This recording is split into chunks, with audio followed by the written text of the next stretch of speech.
ایک چھوٹا سا پودا تھا۔ وہ بہت چھوٹا تھا اور مٹی میں ابھی ابھی ہی لگا تھا۔ اسے لگتا تھا کہ وہ بہت اکیلا ہے۔ اس نے آس پاس دیکھا تو دیکھا کہ بڑے بڑے درخت کتنے خوبصورت ہیں۔ ان کے پاس ہرے ہرے پتے ہیں اور وہ بہت اونچے ہیں۔ چھوٹے سے پودے نے بڑے درخت سے پوچھا، آپ اتنے بڑے اور خوبصورت کیسے ہو؟ بڑے درخت نے مسکرا کر کہا، بیٹا میں بھی ایک دن ایسا ہی چھوٹا تھا۔ دھیرے دھیرے میں نے پانی پیا، دھوپ لی اور مٹی میں اپنی جڑیں پھیلائی۔ اسی طرح میں بڑا ہوا۔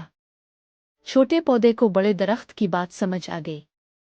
اس نے سوچا کہ اسے بھی محنت کرنی ہوگی۔ اس نے پانی پیا، دھوپ لی اور اپنی جڑیں مٹی میں گہرائی تک پھیلائی۔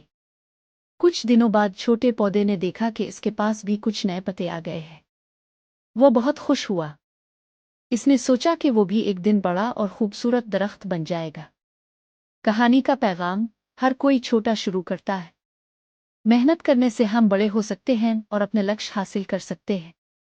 تم بھی چھوٹے پودے کی طرح ہو۔ اگر تم محنت کرو گے تو تم بھی بڑے ہو کر کچھ بڑا کر سکتے ہو۔ ایک چھوٹا سا پودا تھا۔ وہ بہت چھوٹا تھا اور مٹی میں ابھی ابھی ہی لگا تھا۔ اسے لگتا تھا کہ وہ بہت اکیلا ہے۔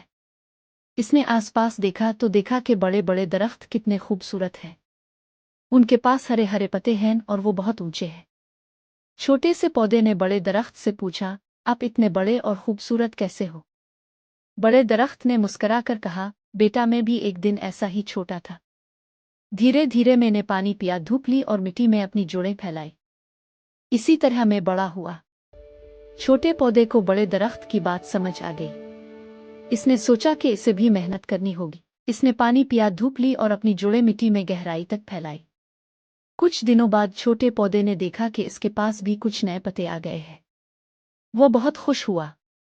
اس نے سوچا کہ وہ بھی ایک دن بڑا اور خوبصورت درخت بن جائے گا۔